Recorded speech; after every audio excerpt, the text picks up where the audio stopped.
Do you think Alexander would have survived if had he not been raised in a bourgeoisie life? And that life allowed him to understand that perfect German that the soldiers were impressed by, and the mechanical skills that allowed him to work in that special factory where he had access to special privileges, sweet privileges. Literally, you'll get the reference if you read the book. Yeah. Well, Stephen, you obviously read the book, so thank you. Um, it's a good question. I mean, I think that for his particular path and his particular circumstances, the answer is probably no. I think that sort of his life unintentionally prepared him in a way that's completely unpredictable to the unique set of events that allowed him to survive, to save his father, to come back home. But as I mentioned earlier in our discussion, I mean, many people survived. Most didn't, but many people survived, and the circumstances of their survival were so different. It was really about being in the right place at the right time, making the right small decision in that small moment that allowed them to keep on going.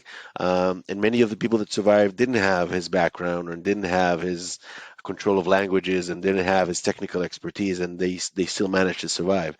But I think that what's common to many survival stories that I heard from survivors themselves, from in books that I read, is they were all extremely proactive, is that they all really wanted to live, is that they all understood that it was up to them because no one else is going to be there for them. No one else is going to save them.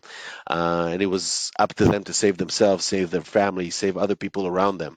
And many of the ones, and not everyone that was proactive and brave and had the initiative managed to escape and managed to survive. The odds were stacked against each and every one of them. Those that did were. But the ones that did, that was the common thread. That was the common theme. They wanted to survive. They knew that it was up to them, and they didn't rest until they made it out. Mm-hmm.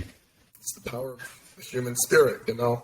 Yes. And even like, I mean, look at the leader of the Ukraine. Can you imagine? I mean, that will to save a nation, that will to save a people. Wow. I mean, that charisma, that energy. Imagine where that nation would be without that, without that leadership. How incredible is that? Certainly in a much worse state than it is right now. Yeah, especially coming from like the meek political background he had come from to step up to this gigantic plate.